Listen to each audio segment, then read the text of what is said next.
جو حکومت کا یک طرفہ فیصلے ہیں، جو صوبوں کو اعتراضات کے باوجود انڈس سے نیا کنالز نکالنے کے فیصلے ہیں، بطور صدر پاکستان، بطور ایک محب وطن پاکستانی میں ان کا مخالفت کرتا ہوں، اس لیے یہ وفاق کو نقصان پہنچا رہا ہے۔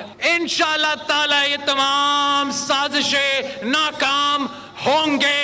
ہم پاکستان کھپے کا نعرہ لے کے ہر ڈویژن میں جائیں گے، ہم کب پاکستان کھپے کا نعرہ لے کے پہلا جلسہ وہ انقلابی شہر حیدرآباد سے شروع کریں گے۔ پاکستان پیپلز پارٹی کے کارکن پورا ہوئے ہیں یہ جدوجہد لگتے ہوئے کہ سندھو پہ دریا نامنظور کہ دفن ہے یہ منصوبہ۔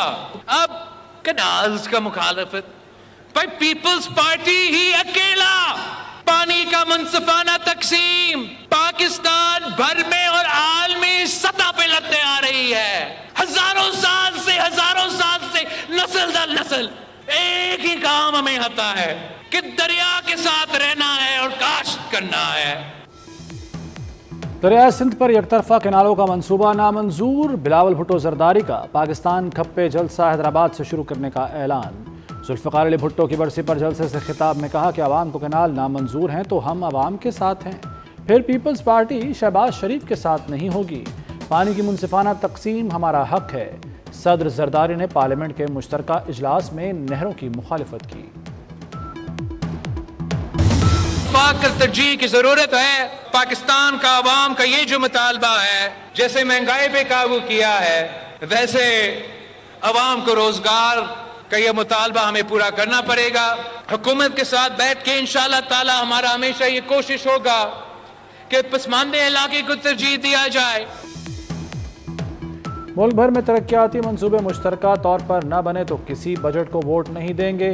بلاول بھٹو کا دو ٹوک موقف، کہا حکومت مہنگائی پر قابو پانے کی طرح عوام کو روزگار بھی دے۔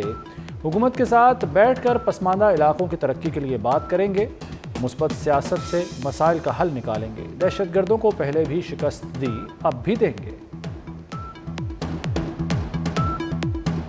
جو دہشت گرد ہیں ہم نے پہلے بھی ان کو مقابلہ کر کے شکست دلوائے ہیں، آج بھی انشاءاللہ تعالی میں اور آپ مل کے ان کو شکست دلوائیں گے۔ دہشت گردوں کے معاون اور سہولت کاروں کے لیے کوئی جگہ نہیں، ریاست پوری طاقت سے ملک دشمن عناصر سے نمٹے گی۔ Army chief general Asim Munir کا کور کمانڈرز کانفرنس سے خطاب۔ آرمی چیف نے کہا بلوچستان کے استحکام میں خلل نہیں ڈالنے دیں گے، عوام کی حمایت سے مذموم کوششیں ناکام بنائیں گے۔ غیر ملکی گٹھ جوڑ بے نقاب ہو چکا، نیشنل ایکشن پلان کے نفاذ میں تمام ادارے تعاون یقینی بنائیں۔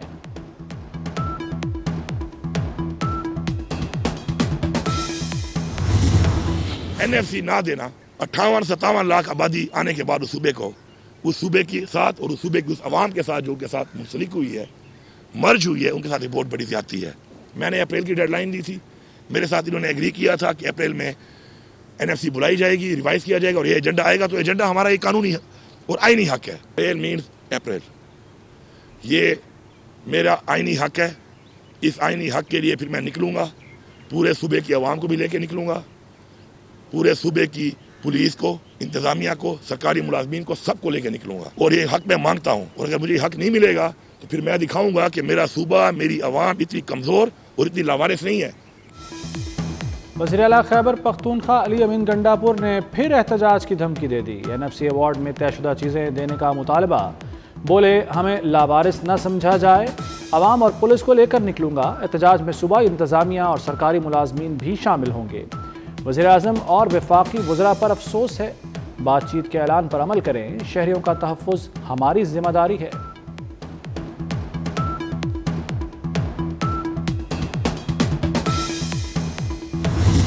اپنے لوگوں کے ساتھ کھڑے ہیں، ہماری یہ ذمہ داری ہے۔ ہمارے وہ لوگوں نے ہتھیار کیوں اٹھایا؟ اب انہوں نے ہتھیار اٹھا ہی لیا ہے تو ان سے نمٹنے کے لیے جس طریقے سے نمٹا جا رہا ہے تو میرے خیال میں یہ غلط ہے۔ اپنے لوگوں کو اون کریں، وہ کہتے ہیں ون دا ہارٹ۔ ہمارے صوبے میں والنٹیئر بنیاد پہ جو جانا چاہتا ہے ہم اس کو فیسیلیٹیٹ کریں گے۔ صوبے کی پولیس، صوبے کی انتظامیہ کسی کو بھی زبردستی نہیں نکالے گی وہاں سے۔ وزیر اعلیٰ علی امین گنڈاپور وفاق کے خلاف کھڑے ہو گئے۔ علی امین گنڈاپور نے ہتھیار اٹھانے والوں کو اپنے لوگ قرار دے دیا۔ وفاقی حکومت کی دہشت گردی بارے پالیسی پر مکمل عدم اعتماد کر دیا۔ وزیر اعلیٰ کا افغانوں کی واپسی کی پالیسی سے بھی اختلاف، افغانوں کو ان کی مرضی کے خلاف بھیجنے سے انکار کر دیا۔ وزیراعظم شہباز شریف کا صدر آصف زرداری سے رابطہ، وزیراعظم نے صدر کی جلد صحت یابی کے لیے دعا کی، کہا پوری قوم صدر کے لیے دعا گو ہے۔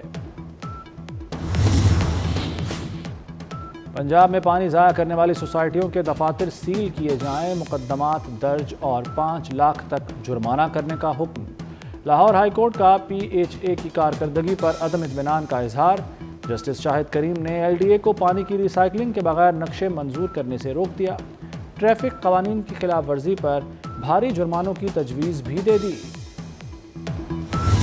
ٹرمپ ٹیرف سے نمٹنے کا مشن، پاکستان کی حکمت عملی کی تیاری، وزیر اعظم شہباز شریف نے اعلیٰ سطح کی اسٹیئرنگ کمیٹی اور ورکنگ گروپ قائم کر دیا۔ وزیر خزانہ محمد اورنگزیب 12 رکنی اسٹیئرنگ کمیٹی کے کنوینر مقرر، امریکہ کے ساتھ اضافی ٹیرف پر مذاکرات کیے جائیں گے، وزیر اعظم شہباز شریف کو پیش رفت سے آگاہ کیا جائے گا۔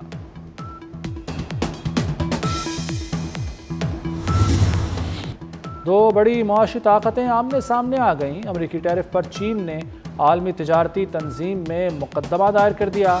چینی وزارت تجارت کا کہنا ہے کہ WTO کے تنازعات کے تصفیے کے طریقہ کار کے تحت مقدمہ دائر کیا۔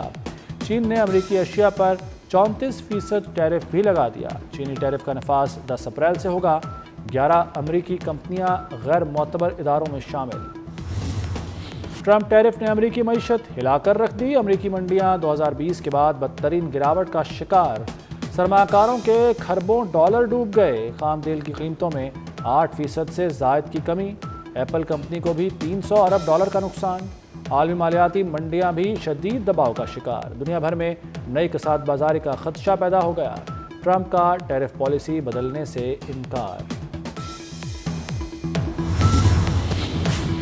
پاکستان سٹاک مارکیٹ میں مثبت آغاز، منفی اختتام، دوران کاروبار انڈیکس نے پہلی بار 1,20,000 کا سنگ میل عبور کر لیا، کاروبار کے اختتام پر 146 پوائنٹس کی کمی، انڈیکس 1,18,791 پر بند ہوا۔ بجلی سستی کرنے پر نواز شریف کی وزیراعظم شہباز شریف کو مبارکباد، کہتے ہیں ملک درست سمت میں گامزن ہو چکا، سستی بجلی سے برآمدات بڑھیں گی، نون لیگ ہمیشہ عوام کو ریلیف دیتی ہے، ترقی کی راہیں کھل رہی ہیں، نوجوانوں کو روزگار مل رہا ہے، مہنگائی میں مسلسل کمی بہترین معاشی پالیسیوں کا منہ بولتا ثبوت ہے۔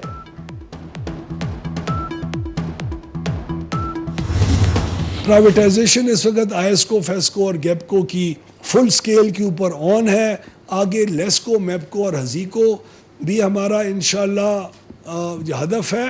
آج سے 6 یا 5 یا 7 سال جتنا بھی بینکس نے ہمیں ٹرم شیٹ دی، اسی اسنا کے اندر آپ کا گردشی قرضہ انشاءاللہ یہ حکومت اور اس حکومت کے بعد اگلی حکومت اپنے پہلے 2 سال کے اندر یا 1 سال کے اندر کلیئر کر چکی ہوگی۔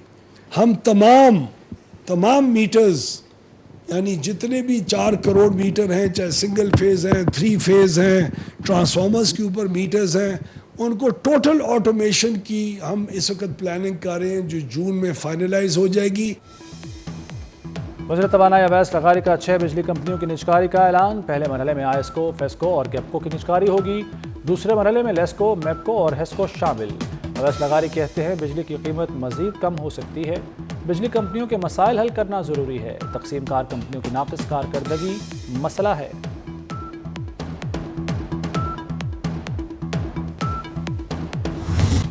نیپرا میں بجلی ₹1.71 سستی کرنے کی سماعت مکمل، درخواست وفاقی حکومت نے نیپرا میں دائر کی، ریلیف اپریل تا جون ہر ماہ دینے کی استدعا، ریلیف پیٹرولیم لیوی کی مد میں دیا جائے گا، دوران سماعت وزیر اعظم کے بجلی ریلیف پیکیج کی تفصیلات بھی سامنے آ گئیں، پیکیج پیٹرولیم لیوی ماہانہ اور سہ ماہی ایڈجسٹمنٹ کی صورت میں ہوگا، ٹیکس ملا کر صارفین کو ₹7.41 فی یونٹ تک ریلیف ملے گا۔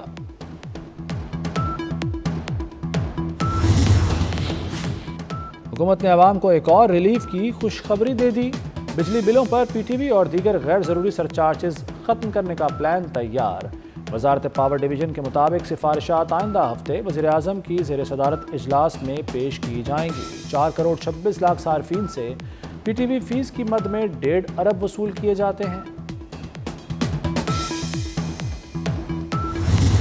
IMF مشن پاکستان پہنچ گیا، گورننس اور کرپشن سے متعلق امور کا جائزہ لے گا۔ دورے کا مقصد IMF کی تکنیکی امداد کا حصول ہے۔ IMF کا وفد پیر سے پاکستانی حکام سے ملاقاتیں کرے گا۔ وفد بجٹ تجاویز کا بھی جائزہ لے گا۔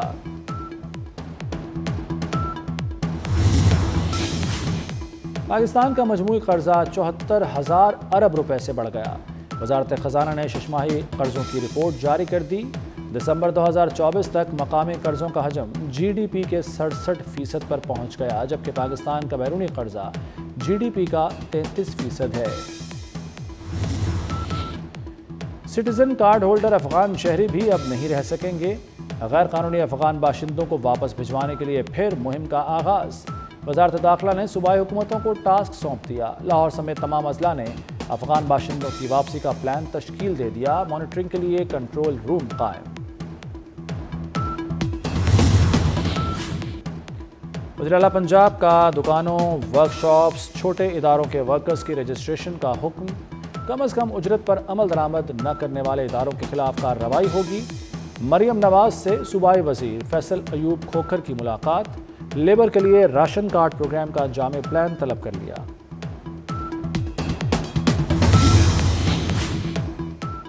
قدیم لاہور کی بحالی کے لیے 12 منصوبوں کے PC1 تیار۔ شاہ عالم، موچی، یکتی اور اکبری گیٹ کو دوبارہ تعمیر کیا جائے گا۔ دہلی گیٹ اور شیرامالہ گیٹ کے قریب نئی پارکنگ بنے گی۔ مال روڈ، انارکلی، نیلا گنبد کا سروے بھی مکمل۔ سیکریٹری بلدیات کی زیر صدارت اجلاس میں PC1 کو حتمی شکل دی گئی۔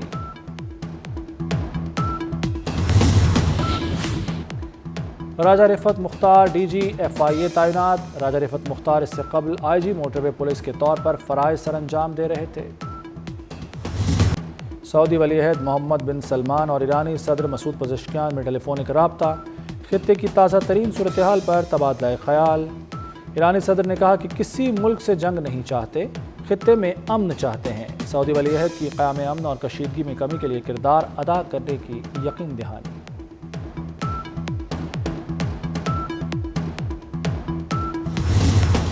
اسرائیل کے غزہ میں فلسطینیوں پر وحشیانہ حملے جاری۔ تازہ حملوں میں 86 فلسطینی شہید ہو گئے۔ اسرائیلی فوج نے اسکولوں اور عارضی کیمپوں کو نشانہ بنایا۔ خواتین اور بچے فضائی حملے میں شہید ہو گئے۔ شمالی غزہ سے 1,35,000 سے زائد فلسطینیوں کا انخلا ہو چکا۔ فلسطینی شہداء کی مجموعی تعداد 50,523 سے تجاوز کر گئی۔